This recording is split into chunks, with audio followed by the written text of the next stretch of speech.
This podcast contains discussions about sensitive topics, including mental health, alcohol and substance use, as well as suicide. It may also include strong language. The viewpoints expressed by guests do not necessarily reflect the opinions of the hosts. Listener discretion is advised. If you or someone you know needs support, please reach out to a trusted professional or a helpline. Welcome to Twist the Throttle, the podcast where we crank open the throttle on life's toughest rides. From mental health struggles to life on two wheels. We're here to have real, raw, unscripted conversations that break the stigma and help you navigate the road ahead. So grab your helmet, hit the road with us, and remember, it's still okay to pump the brakes. Together, we're shifting gears on mental health. Here's your hosts, Ambo and the Prez. Well, welcome back. Another week has passed, and this week's guest, we've got Troy from Mental Health Militia. And it's a pleasure meeting you, mate. We've been seeing you all over your socials and whatnot, and I really do enjoy your content. It's good, very good. Thank you very much for coming along. Thanks for having me. Welcome to the show, mate. We start every week off being about bikes and mental health. What bike do you actually ride? You know what? I've been listening to you, and you're going to ask that, and I'm like, I can't remember if my bike's an 06 or an 08. Oh, that's all right. I'm going to go with an 08 because it sounds better, custom softail. Oh, beautiful.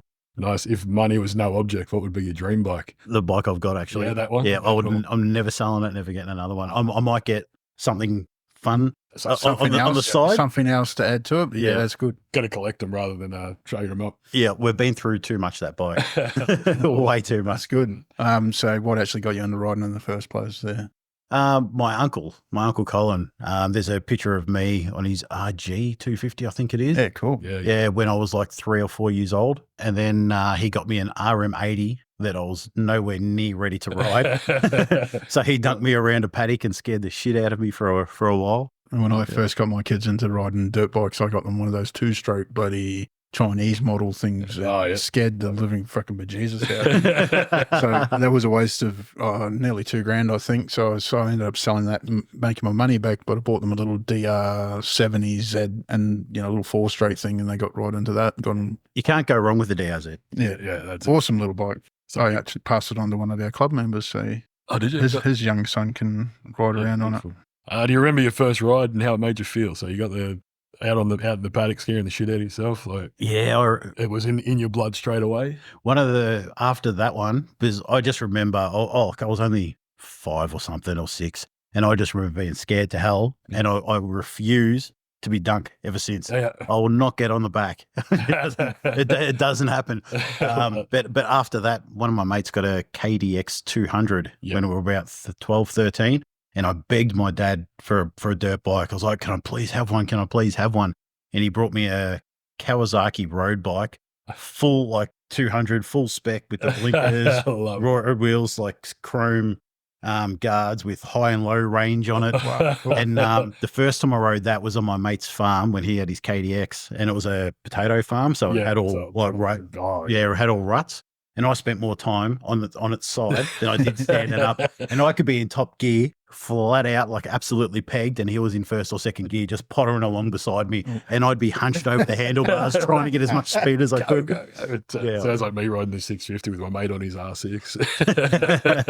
That's the best part, is getting into dirt when you're learning how to ride, because you fall off so many times, you learn that falling off hurts. You don't do it anymore. I skipped that part. I was straight onto the road bike. I should have had spent some more time on maybe I'd be a better rider. Do you have a favourite ride or road destination you like to go to? You would assume that I've been riding all my life so that I could ride really well, but I can't. So I actually like rides. I like going to Daylesford from Geelong. That's a pretty good ride. Another one that I really like is going out from Geelong out to Rokewood, then out to Scarsdale. Oh, yeah. And Smythesdale, because the Smythesdale pub's got really good meals. Yeah. And I always like to stop at Rokewood because they've got the lagoon there. If it's hot, you can have a swim. Wow. And they still do proper mixed lollies. Yeah, cool. At the milk bar. Yeah. So you go in there, and I love it. It takes me back to being a kid. I get all my mixed lollies. There's still a milk bar. Yeah. That's right. So you got any rides that you want to do in the future, like overseas rides or anything? Yeah, there is. So I lived in Thailand for 4.5 years doing kickboxing, and I absolutely loved I used to be in a 1% club, and when I went to Thailand, they gave me a Harley to ride for events and stuff the whole time I was there. I rode it once And every other time they had to make me ride it, it was so much more fun on a scooter than it was riding a Harley over there. You might as well have a car over there if you've got a Harley. Big. Yeah, everything's so tight and all that. And on a scooter, it's just so fun. I had one of those Honda Forza things. That was fucking grouse. I was in, so I did a bit of riding over in Phuket. Yeah. But I actually went out of Phuket and went up coastal a little bit. Yeah. Went to this, I found on Google Maps this picturesque little river type thing and thought, fuck it, I'm going to ride all the way up there. It was fucking miles away. And it pissed down fucking rain. I'm glad I had my own helmet because I had a visor, So I took my own dirt bike Sierra helmet and put the visor down and I was just cruising along in the rain. But then all of a sudden it got really, really heavy, So I pulled over to these old ladies on the side of the road, and they like gave me a drink, and then they had like this little business for the nails and that. So, fuck it. While I'm here, I might as well get my nails done. So anyway, I got my nails done. Then I continued on the ride, and I got all the way up to the spot where it was this river, and there was meant to be like floating foam pads on the river, and you kind of walk on the pads. But I got there, it was fucking nothing. There was like a little shack with little chickens running around here, kids running around. I was like fucking trying to show them pictures on like Google fucking maps of like what. Oh, they were like, that was years, like pre-COVID type stuff. Yeah. I remember if anyone's seen Ambo, he's a tiny little man, about 6'4" and pushing over 100.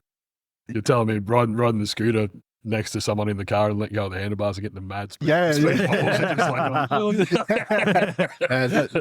the Isuzu utes that get around there. You know, the Isuzus are made in Thailand. Yeah, the D-Maxes. They look cool. They're like a Holden Rodeo, but cooler. Oh, yeah. They are cool. Really and they cool. Pimp them out. Pimp them out. So I was cruising along out in the country. Like, this is not in Phuket. This is out country.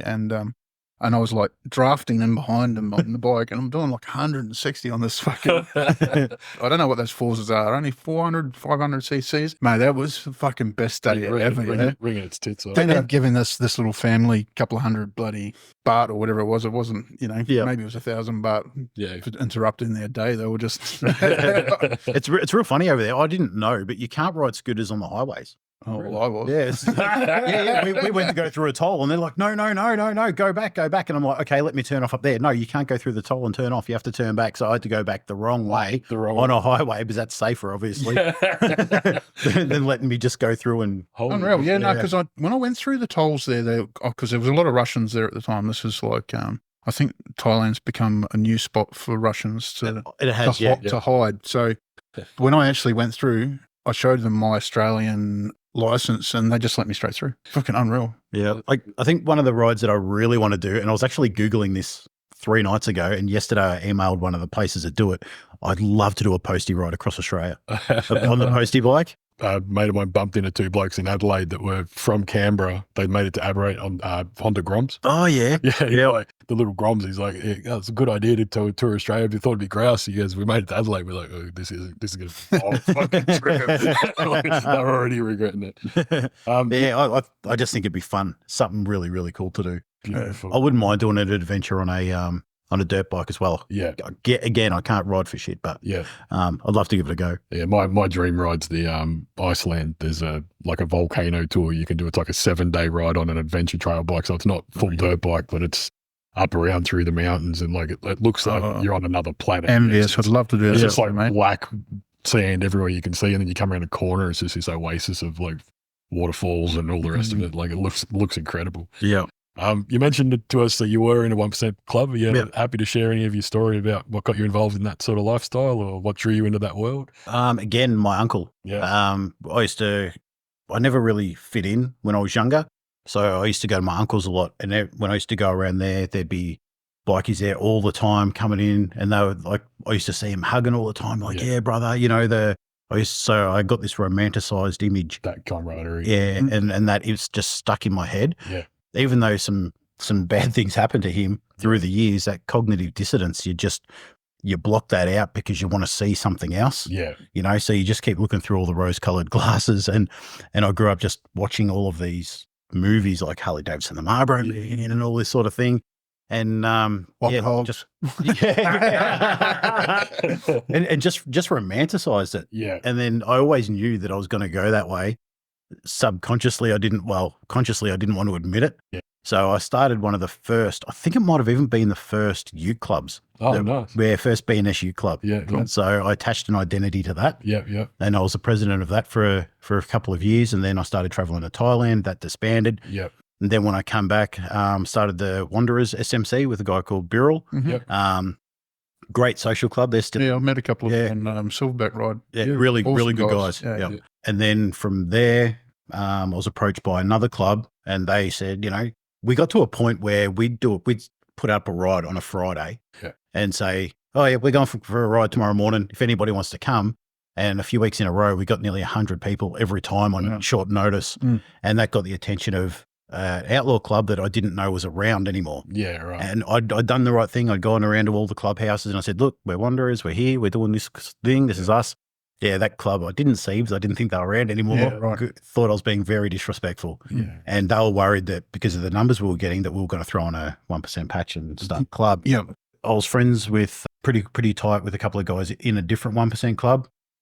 And I hadn't known at the time that all the other clubs had a meeting and they'd stood up for me. Oh, good. Yeah. And they backed me. But of course, then they're like, okay, we backed you. Now you've got to sort of hang around us a little bit. Okay. Yeah. And I was like, but I was anyway. I was personally, not the club. Yeah. Right. So we kept that separate. But then after a while, they said, do you want to step up and be president of our feeder club? Yeah. And I was like, oh, that's interesting.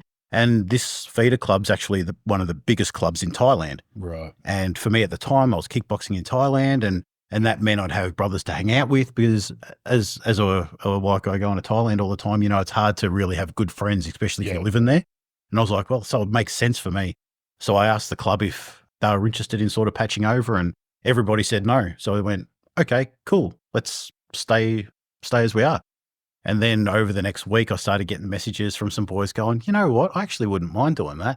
You know what? I think that's a good idea. Yeah. You know what? So slowly. Yeah. And we were actually hanging around, I think it was 5 other social clubs at the time. And this was all coincidence. None of it was orchestrated at all.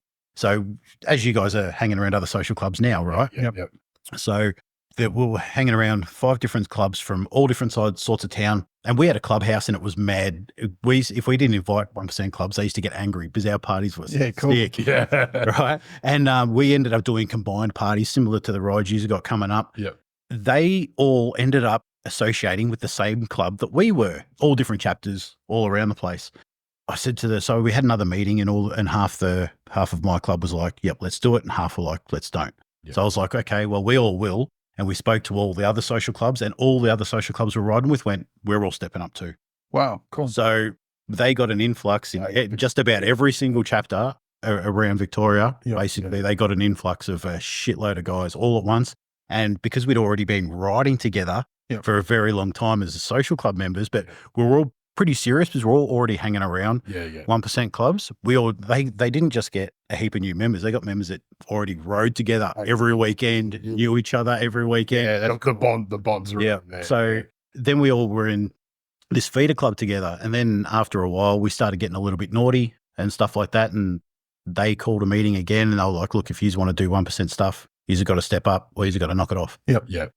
So we all sort of went, all right, let's where it's going. Let's step up. We always knew that this is probably where it was going to end up. Let's be serious about it. So all of us stepped up together. Wow. And then they offered me a shorter prospecting period and stuff. And I said, no, I'm going to do it with all my boys and do it with all the other clubs. And we all went up through every level together. And it was just like that. That's an experience that I was lucky to have because that's never happening again. Yeah, definitely. I said to Ambo, one of the reasons I was excited to get you on, like just from your social media stuff, you've got that charisma, that natural leader type of. I never thought I did. Yeah, no, the guys who have it don't think that's the best thing. Yeah, like it's kind of how it works. I'm in awe of some of the stuff that I've seen you posting online. I think you're doing a really good job for getting the message out there. Yeah. Yeah. Cheers. Yeah. So what was the turning point to made you decide to leave that life? Like a lot of us, an abusive relationship. Yeah. So, it wasn't just that. I say that, but at the time, that's really what it was. I went through an abusive relationship with a very, very unhealthy woman. Yeah. And then I got injured at work. Yep. Actually, I got injured at work, and then I met her because she was coming in to help me because that was her field of specialty. When all she was doing was hurting me. Yeah. And then after that, my brother passed away, and then I hurt myself again. And it was just all these traumatic experiences. Real close together. Yeah, so they told me I'd never walk properly again. I'd never train again. I'd never ride my bike again. I'd never lift over 2 kilos again. What work industry were you in? Forklift driving. Oh, right. Yeah, forky. Picking boxes and then forking. I'm a forklift instructor. And I drive huge reach stations, doing containers, shipping containers and whatnot. So what inspired you to start the Mental Health Militia? Well, when I went through all that stuff, the work cover sent me to see a psychiatrist, and the psychiatrist went, "Oh, yeah, well, you've got adjustment disorder and all these other different things. Obviously, my life's been turned on its head. There's no more kickboxing in Thailand. There's no more weights. There's no more riding bikes, and that's my whole life. Everything you thought you were living for. Yep. Plus, I'd put all my hopes and dreams on this person, and that future was gone. Yeah. By the way, that's called codependency for anybody listening. Don't ever do that. Yep. So they sent me to a psychologist. The psychiatrist sent me to a psychologist, and I was like, you know what? And I was spiraling at this point. I was on a shitload of gear. I was partying 7 days a week. Yeah. And I was like, I'm pretty good with this mental health stuff. I'm pretty good with the way people's minds think, because I've tried to fix all of my partners and I've studied it. Like we all do. Yeah. And I sat down in the chair, and within 20 minutes I was bawling my friggin' eyes out. Then I knew something was going on with me, and she got me looking inwards for once instead of always looking external. Yeah, I remember my first time I ever done therapy. I went and saw a bloke in Port Melbourne. He was ex-army. I walked in. He was this big staunch bloke, and I was got the tough guy image, not that tough. Yeah. I walked in, I sat on his couch. He goes, "So what can I do for you?" I just fucking cried for half an hour. I don't think he said a word. Yeah, like after half an hour, I sort of sat there quietly for about 10 minutes. He goes, "Do you want to talk?" And I'm like, "No, I think I'm good." I just needed it to be okay to cry somewhere. Yeah, like it was that release of like, okay, this guy's not going to judge me or anything like that. Like it was that freedom of just, I could just fucking let it all out. Yeah. And I went and saw him a couple of times after that, but it wasn't really necessary. Like I'd got what I needed out of it in that first little section. That was that guy. I've had many different types of therapists over the years that done different things, like big anger management, lots of anger management in my past. Like I was a shithead of a kid and stuff like that, but I'm much better now. That's awesome. Well, once I started doing all the therapy and that's when it took the Band-Aid off and all the trauma from childhood and all that sort of stuff come out.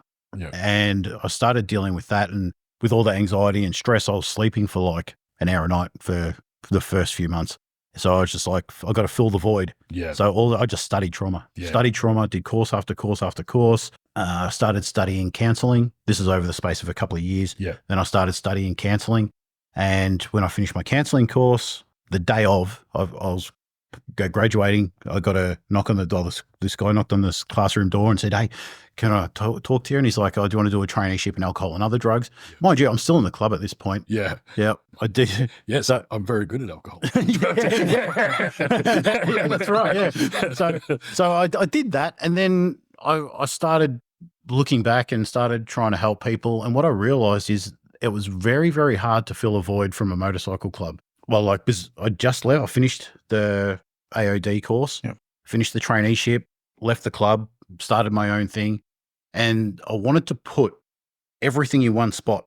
Yeah. Because I had to find all the answers from 400 different places, and I couldn't find it off anybody who had never been through it. Yeah. I could only find clinical psychologists and, all these very clinical people that haven't lived a life. Yeah. Not that I think they can't help, because my psychologist was fantastic. But some things I just needed to hear from somebody who'd been through it. Yeah, who actually knows what you're talking about. Yeah. So we started Complete Health Geelong, and that was purely started with abuse coaching, people who'd been through abusive relationships. That's all I wanted to focus on. And I realized that people couldn't talk about it. It was too harsh. So I was a PT and I was teaching kickboxing for a long time. So I went, I'll do exercise psychotherapy, similar to DBT therapy. Mm-hmm. So I mixed counselling and exercise. Perfect, yeah. And that boomed, like that just rocketed. I could hardly keep up. It's still booming now. So it's male and female? That is, yes. Yeah. Yep. And then we noticed that we're getting people walking in through the front door with no funding, with no money, with no help. And if we said to them, "Sorry, you can't come because you need a certain amount of money to participate," you'd never see them again. Yeah. So we thought how to bridge that gap. So we're like, we'll do a mental health militia. So we'll sponsor it. It's not a club. Looks like a club. It's not a club. Great name. Yeah, cheers. Doing backflips. It's So- not Metal Militia, is it? No, so we were originally called Mental Health Warriors, but Yeah. somebody had already done it. Yeah. Yep. And then we were playing with ideas and playing with heaps of ideas, and then I thought of them. Yeah, Metal And Militia. yeah. And I was like, nice play on words, little segue and That's stuff. good. It's a great name. Yeah. And so have you incorporated that so you own that Yes. name now? That's good. Yep. Yeah, we've done the same with our. Yeah. So we thought we'd offer 3 sponsorships. Yeah, right. So Yep. we do the free mental health barbecues, and then we do sponsor individuals to get help that need it. Yeah, we sponsor events and other organisations as well that are trying to do good stuff. So you're doing this health kick. You've been a bigger man yourself. Always. Yeah. Yep. So I'm fairly big. I jumped on the scales because I wanted to do a New Year thing, and I am not afraid to say that I weigh 170 kilos. Yeah. Fucking, how bad is that? Yeah. It's Look, freaking terrible. knowing you want to do something about it. I definitely want to do something about it. I was 163 at my heaviest, and everyone says if you do drugs, you lose weight. At the height of my drug taking, I was 163. Yeah, trouble is I do a lot of sitting around every day. I need to, Sedative life. Yeah. change. Your I need job's- to change everything about The thing is, everyone thinks it's exercise, and it's not. It's all diet. Yeah. So I weighed myself this morning. I was 119 this morning. Yep. But again, it's all diet. Yeah. Yeah. Exercise is for getting strong, for getting fit, for getting functionality, mobility. Yeah. It does nothing for losing weight. If you look at your whole amount of daily calories burnt, exercise is a Mars bar. Yeah. Hey, this, That is it. you're seeing all over Facebook at the moment this ultra burn or There's always some get rich quick thing. Yeah. yeah. Does it really work? All these I laughed. supplements. I got an ad the other day. It was like some type of gummy bear mushroom thing. It's going to make your dick bigger and all this other stuff. And I'm like, Shit or something like that. let's be honest. As men, if they come up with a way that we can take something and our dicks get bigger, it would be a national fucking holiday. Mine's already pretty good. I'm sure if it worked, we'd all know about it pretty quick. That's exactly right. Yeah, it's just marketing. Yeah, like and all these, you'll lose 10 kilos in 10 days. And you might. Yeah. Yeah. You're not staying off. You've got exactly. to change your mindset. You've got to do it the right way. Yeah. So how do you incorporate the psychology into your program? I use a different sort of, so it's not, we don't do specific counseling. So what we do is it's like Adlerian theory, I guess you'd say. It's more like a coaching sort of thing. So I say it's like psychoeducation. So on a Monday, for example, is our weights day. And our weights day gives me the opportunity to talk about complex trauma, or I'll pick, this week we actually spoke about emotional regulation and how really self-sabotage, that was the end goal of it. So we spoke about how if you're, I'm actually going to post about it tomorrow, I think. Yeah. I did a video on it. So like if you're, I go back a couple of weeks. Really. yeah, so if you've lived a chaotic life, you're used to extreme highs, extreme lows, and that's how you thought life's meant to be. And once you start healing, you hit this flat point, which normal people live in their whole lives and they're content. Yes. Where people who live highs and lows chase happiness. Yeah. And happiness isn't where you're meant to be because that's fleeting. If you chase happiness, you'll never be happy. So a lot of guys, when they start healing, they hit this plateau. They think they're plateauing. I'm bored. Anybody who says I'm bored can't sit with themselves properly. Yeah. Because they're not bored. They just can't sit still Yeah. and be with themselves. So we try and get around that by giving people things to do. So we're like with the militia, we try and build identity, meaning and purpose because that gives all the strength. So during classes, we talk about all things complex trauma. So that way people have got a head knowledge. Because I used to go to the psychologist and I'd leave after crying for an hour and I'd get in the car and be like, damn, I feel awesome. Yeah. I feel absolutely fantastic. I think I'm cured. Yeah. I get home, have a shower. The next day, be crying on the shower floor. Bloody, what the hell's wrong with me? I thought I was better. So now what we'll do is during the session, I'll explain what's going on in your brain as to why that's happening so you can visualize it and not be scared of it. You're like, oh, I remember Troy said that in the gym. Yeah. I know that I'm not going to die. Yeah. I know that I'm fine. You're probably going to crash them. Yeah. And we told them that. Yeah. We're like, look, today was It's like an endorphin build-up that you're getting from doing exercise and all this learning and whatnot, and then that endorphin slowly depletes, and then you have a bit of a so you've got two different sorts of really. So you've got top-down therapy, which is talk therapy. Yep. So it's all in the head and stuff like that. A lot of people can't get in touch with their body. My psychologist always used to say, where are you feeling that? where do you feel that? And I'd be like, what do you mean? I'm fucking angry. I'm so pissed off. She's like, oh, do you feel it tight in your throat? Do you feel heavy in the chest? Do you feel like you've got butterflies?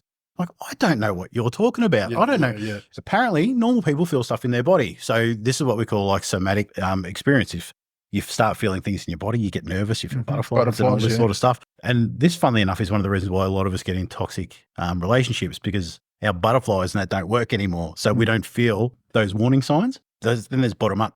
So bottom up works obviously from the ground up. So we do exercise, and that gets people in touch with their inner body. If you're punching the bag flat out for 5 minutes, you feel like your heart is going to explode. Yep. Where are you thinking and feeling? You're feeling it in your chest, in your heart. Yeah. So when we go to the breathing exercises at the end, and I trick everybody with that, because if I told everybody that we're going to do mindfulness and yoga at the end of our session, no one would show up. So I trick everybody with that. So we work out really, really hard. Not a trick now, we're on a podcast. So essentially we do top-down therapy, bottom-up therapy at the same time. So while we're talking about shit, obviously it's triggering people. I'm a firm believer of triggers are made to be run at. So let's get triggered. Yeah. And what we do is we deal with that trigger, we talk about it. But what that's doing is it's dumping cortisol and all these bad juju into your body. All the chemicals are getting stored into your body, causing all sorts of bad stuff. Yep.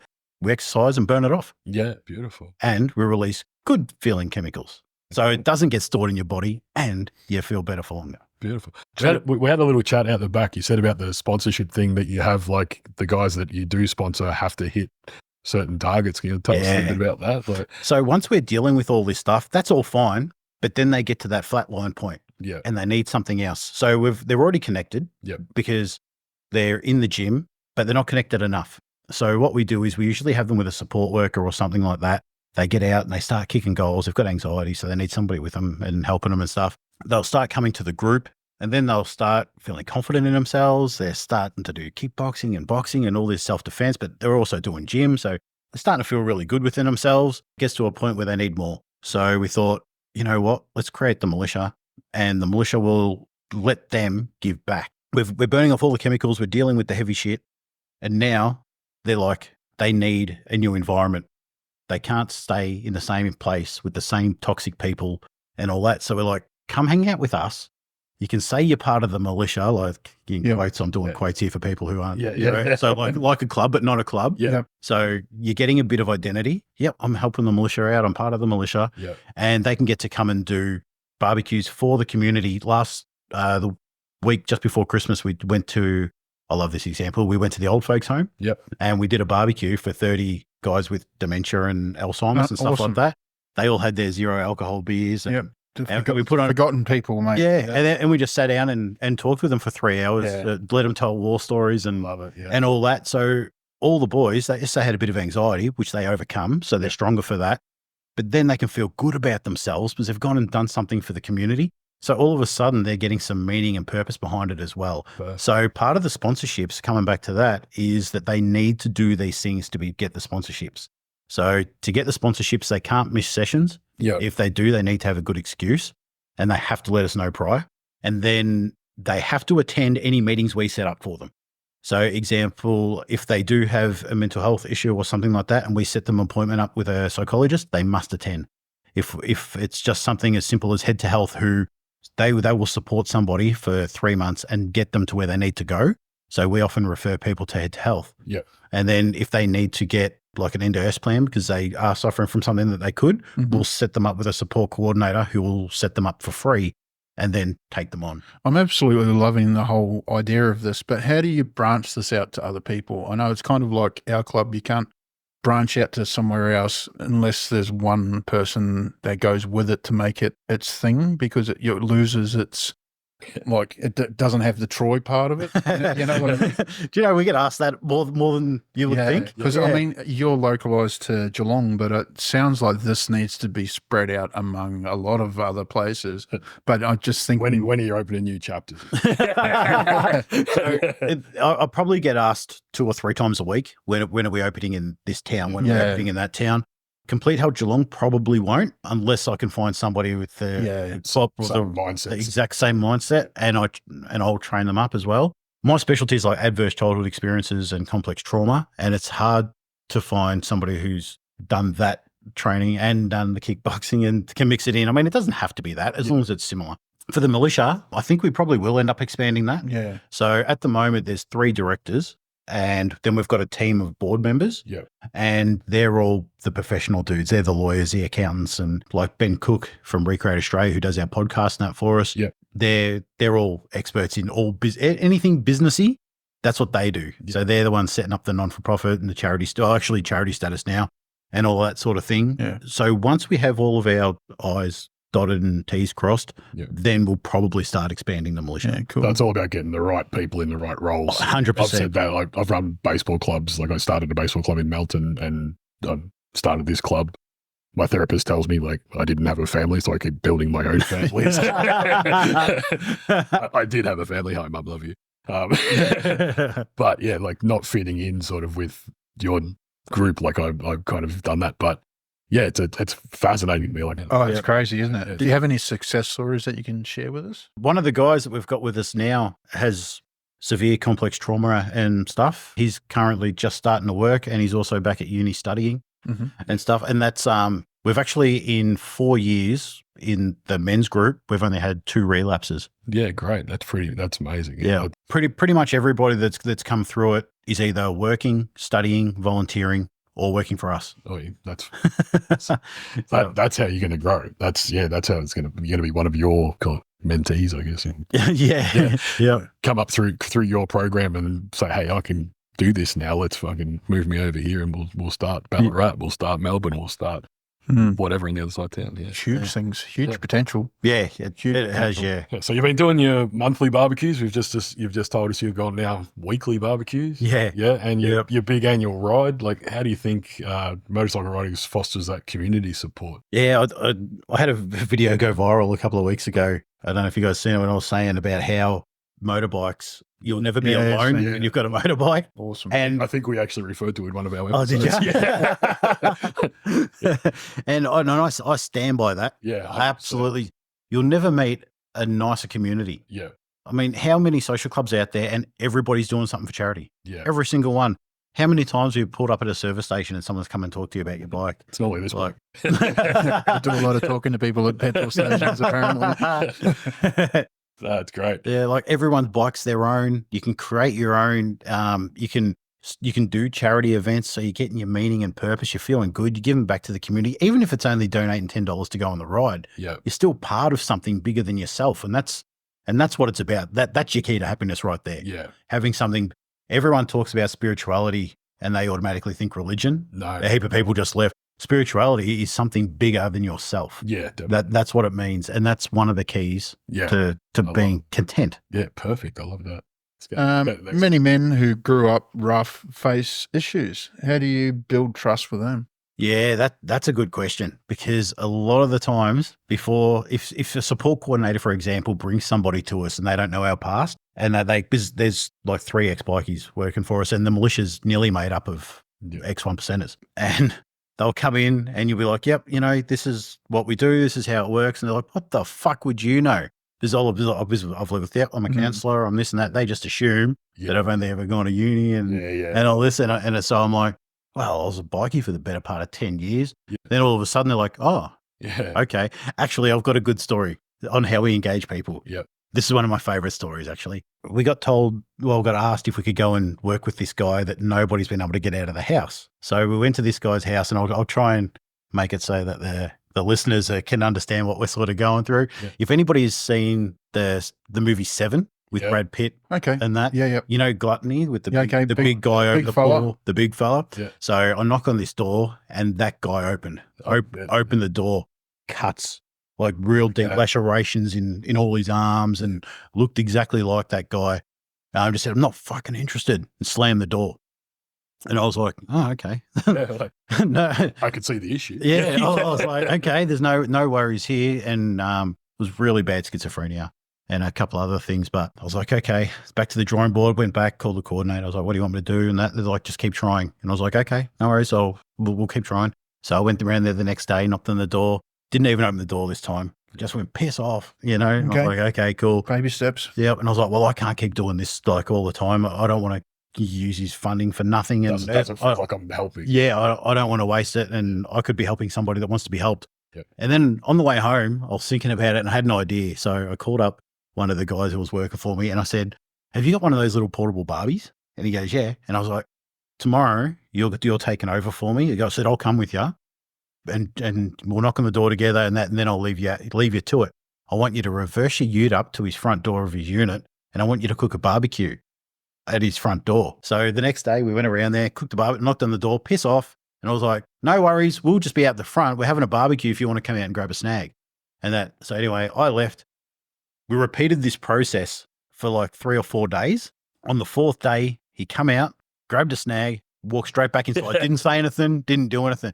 Within 2 weeks, he was standing there having a chat, helping cook a snag. That's fantastic. And now, he's out of that and in a much better place. Excellent. So it's all about engagement. It's all just about thinking outside the box. Persistence. Yeah. Yeah. And a lot of the times we use the kickboxing for that. So you're not coming in for support.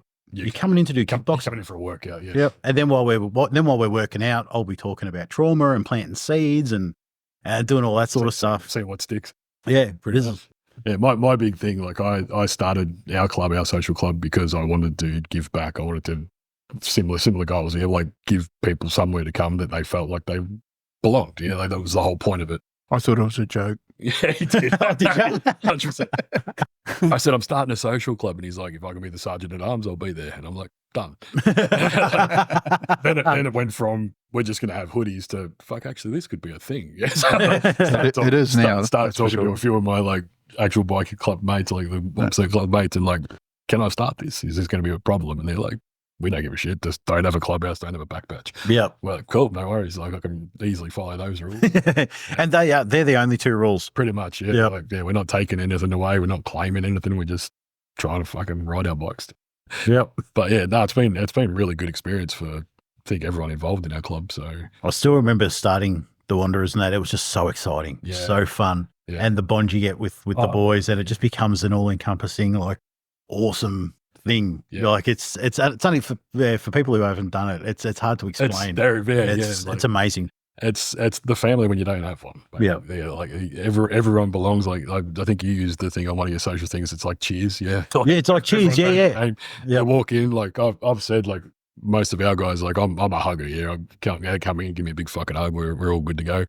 A few of the blokes are like, yeah, no, I don't like that. Now they're the first ones to run up and give you a hug. Like, just breaking down those walls a little bit. Just there's a bond with us that's not with anybody else. Yeah. Like we're not exclusive. If you want to come and ride with us, fucking jump on and ride with us. But you want to join us, there's a process. Yeah, it's the thing. Yeah. So yeah. That was actually one of the ways how being in an outlaw club helped me. Yeah. I hated being touched. Yeah. I hated being touched. And I'm a full country boy. I was the president of a youth club, you know? Yeah. And so we called each other mate. You can't do that in an outlaw club. No.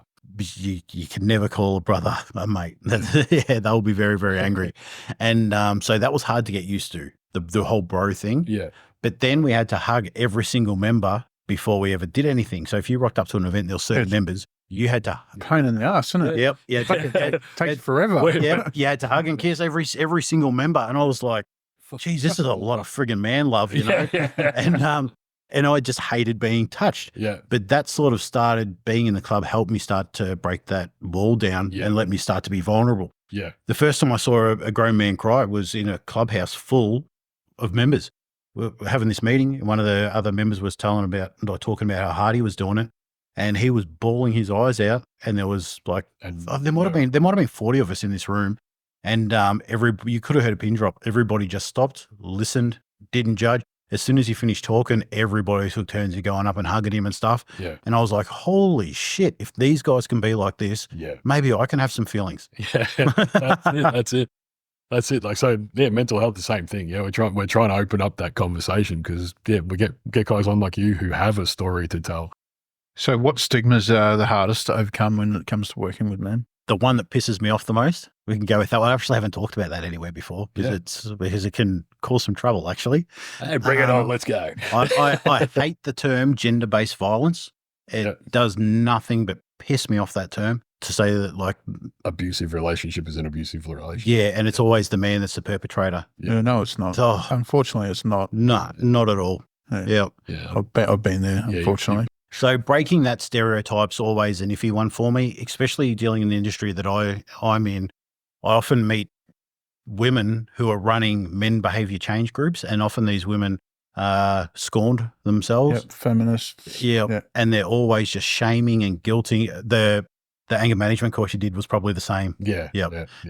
Just scorned women, putting shame on a shame-based person. It's putting fuel on a fire. Yeah. There's a reason why there's suicide rates in those programs. Yeah, definitely. You know, because they've all been through, I don't know what the stats are, but I'm sure it'd be every third person in jail is there because of an abusive relationship that's, you know. The numbers are up there, that's for sure. Yeah.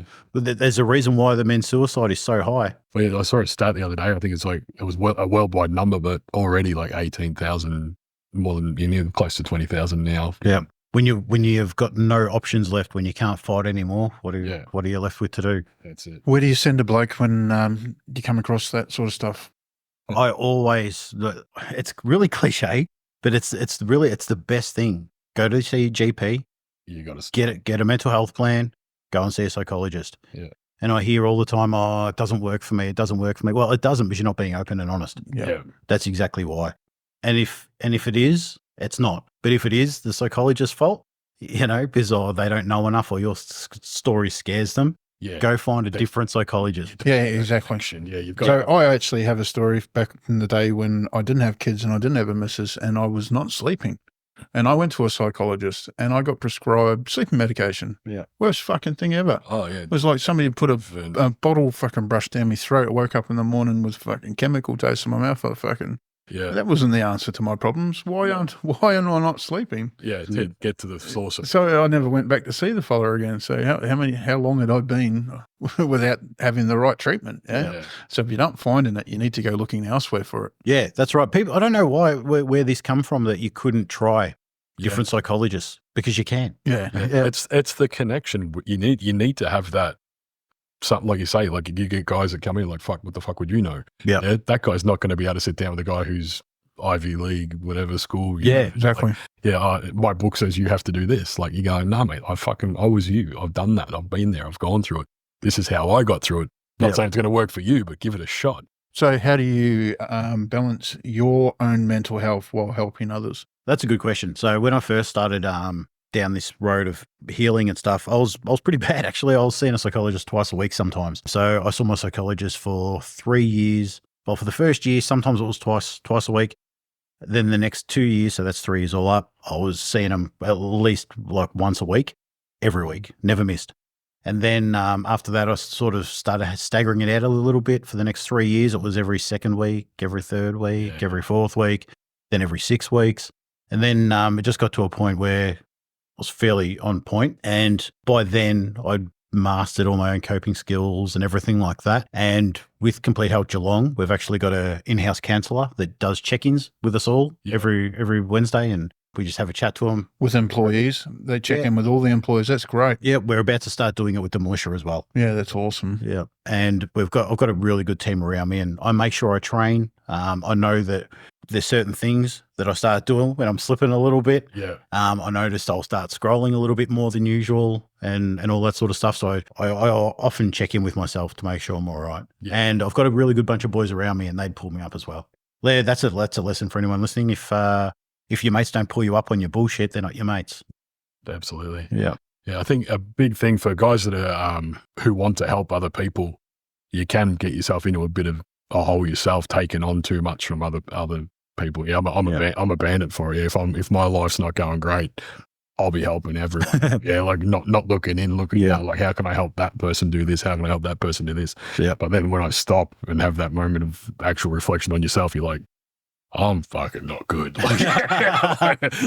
It's probably the most used coping skill. Yeah. It's helping other people. You'll see a lot of people that are out there running support groups that should not be running support groups. They should be in therapy, full-time therapy. Yeah. And instead of working on themselves, they start trying to help other people just to avoid dealing with themselves. And oftentimes, misery, what's that Misery loves company. Misery loves company. Yeah. And then you get this whole group of negative people that just bounce negative off each other. Yeah, and it never ends well. Doesn't work. Yeah. The intention's good, Yeah. but the outcome's bad. if it's the training, isn't it? That's actually what you're doing. So learning boundaries was extremely important because I was the same. I used to take on everybody's problems. Yeah. One of the senior members when I was in the club told me that. He's like, one day your heart's going to get you in the wrong place.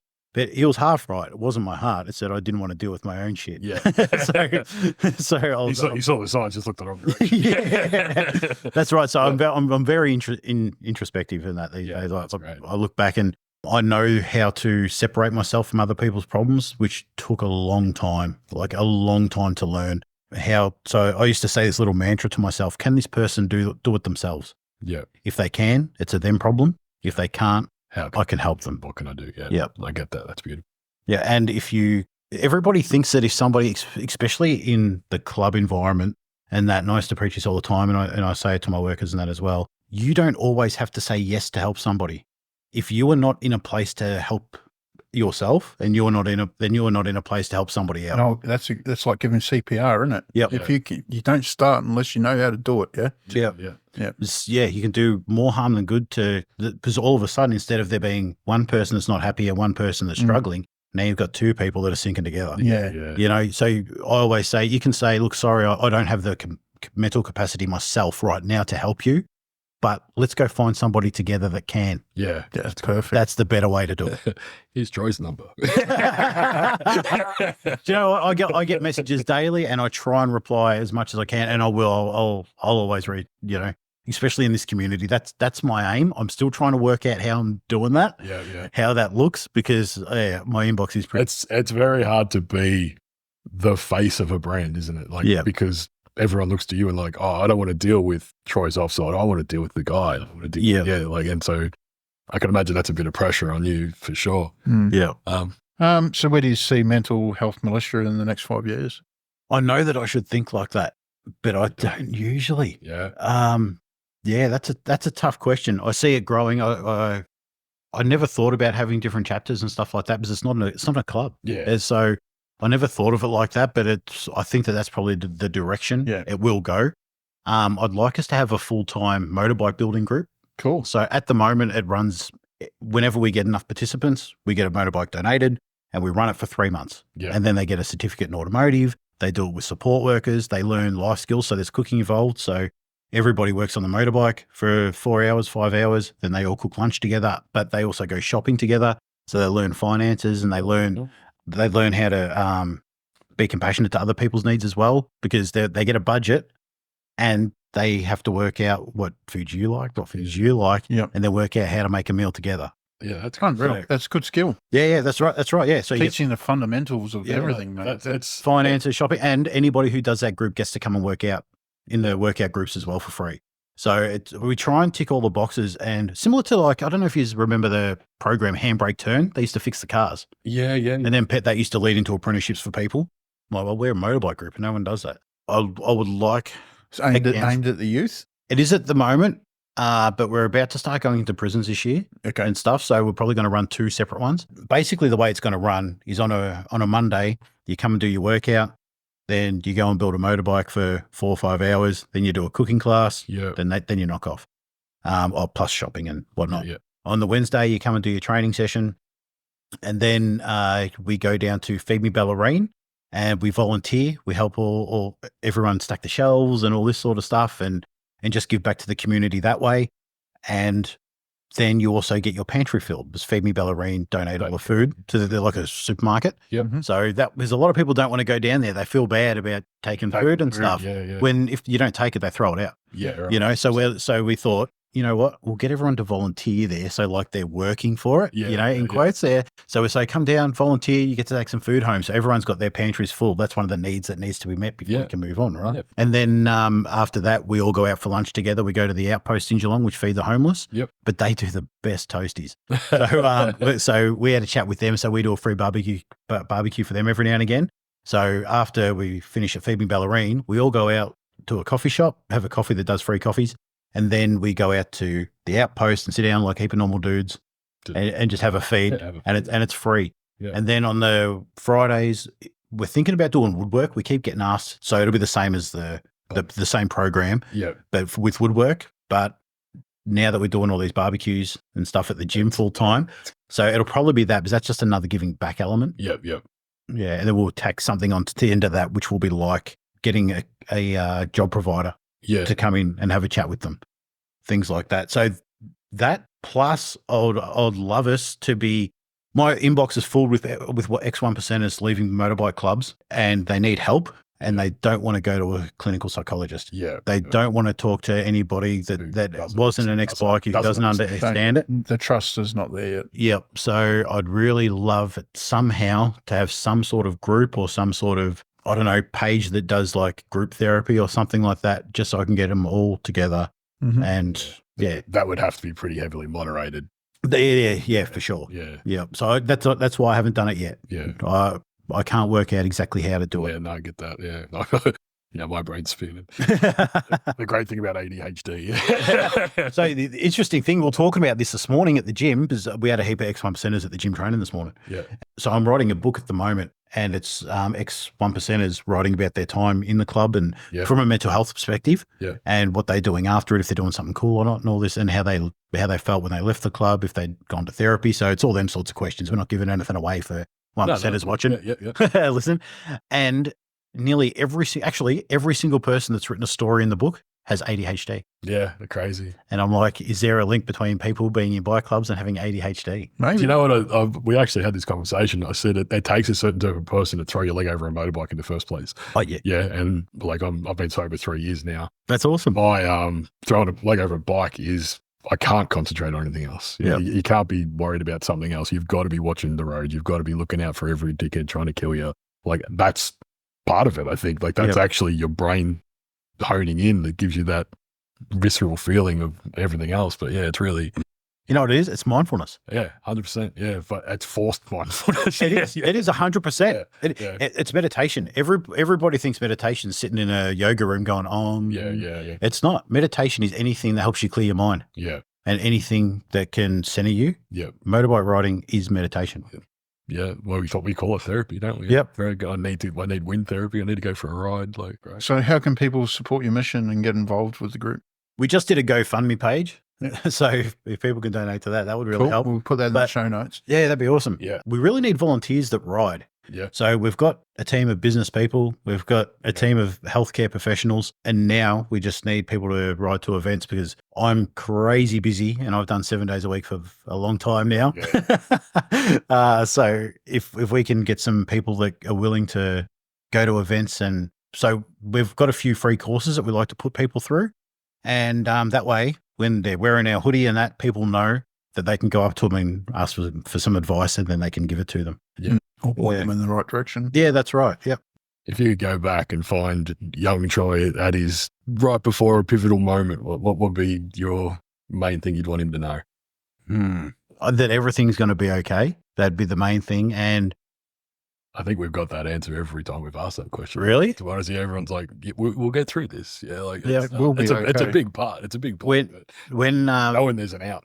Well, once I was like, I was in the depths of my brain, like in my healing, like I was in my lowest point.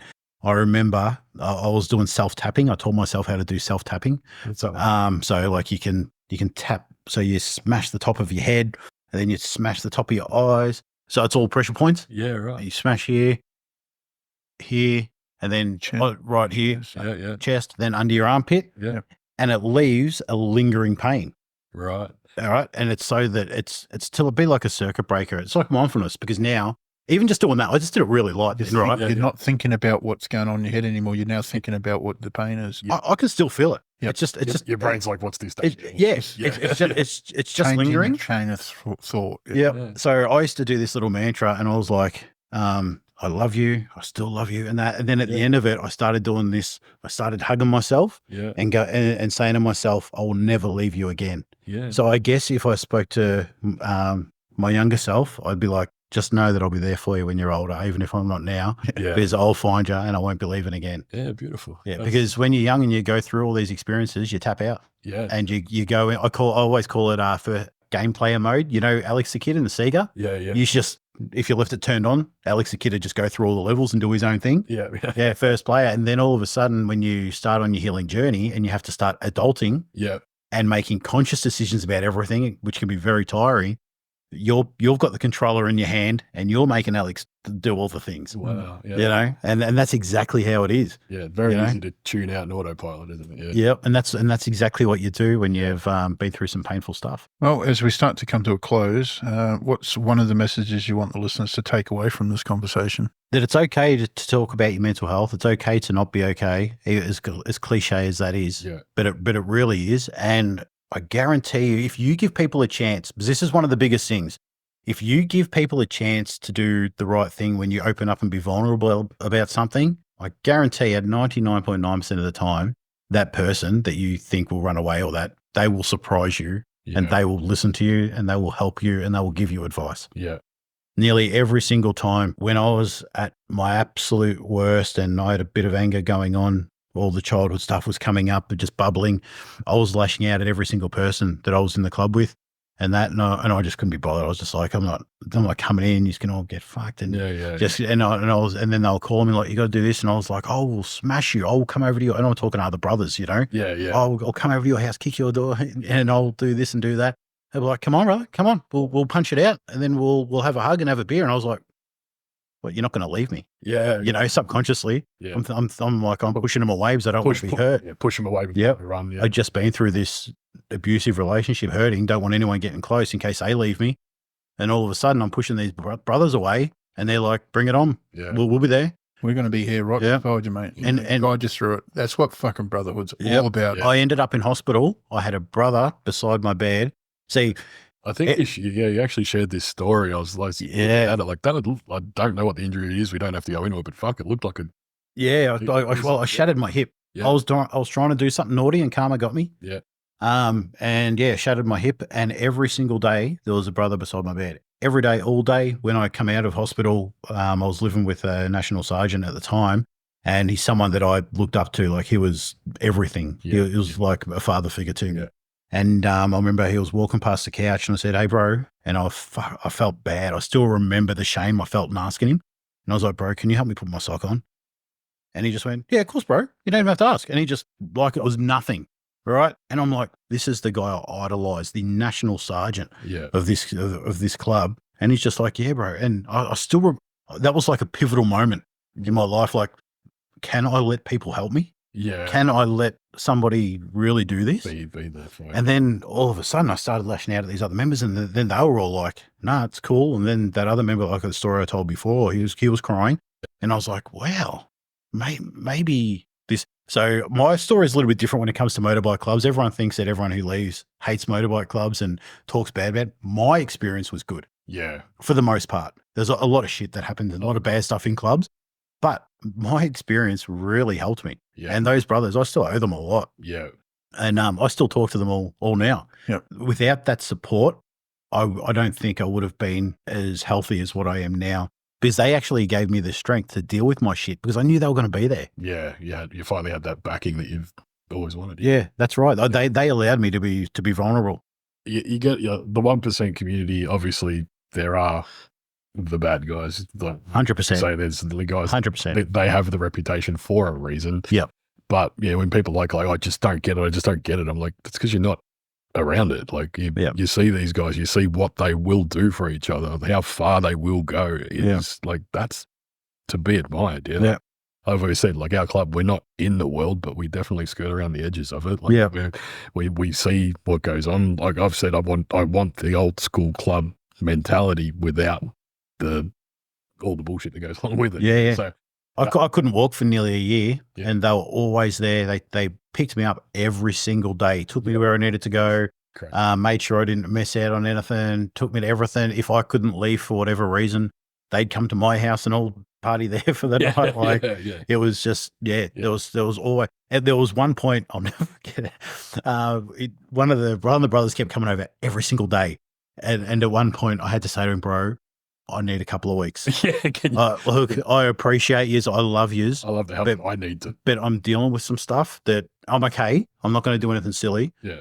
But I actually need time. Yeah, I need to self-reflect for a couple of weeks. Yeah. And they said, no worries, have a couple of weeks off. And called you up like, hey. Yeah, every now and again. Just check and a message and that. Yeah. That's fucking great. I love it. Yeah. So there was a lot of bad stuff, but I try and give an unbiased opinion on it. That's my whole thing. It's not sugar-coated. It's just there is bad, but there's also this. Yeah. I try not, when I talk about clubs, because everybody wants to hear about it, I try and not do it from I hate the club and they're all bad, or I love them and they're all good, because I don't want to promote people going and doing it. No. I don't want to say don't do it. Yeah. So I'm trying to give you that unbiased opinion so people can make up their own minds, because there is good and bad in absolutely everything. Yeah. So I try and talk about both of those things. Good. Yeah. And for the most part, I run into clubs all the time and they just say, yeah, we love what you're doing. Keep doing it. It's awesome. Yeah, yeah. You know, as long as you're respectful, I don't talk about certain things. Don't tell us the deep darks. Yeah. But there's a few things that I want to talk about, but I don't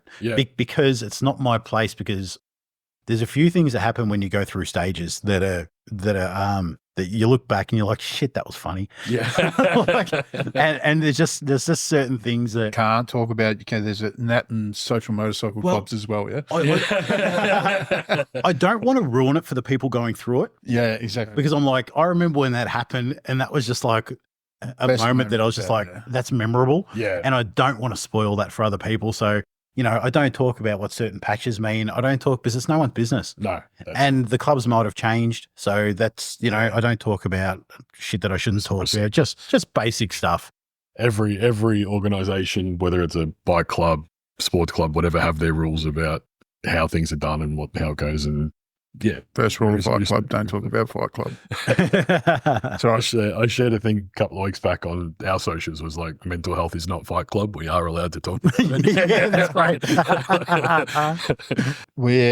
So what's your vision for changing the narrative around men's mental health? That is a tough question. So I'm collaborating at the moment, or networking, I should say, with a few boys who are all in this industry, but they're all in it from a different perspective.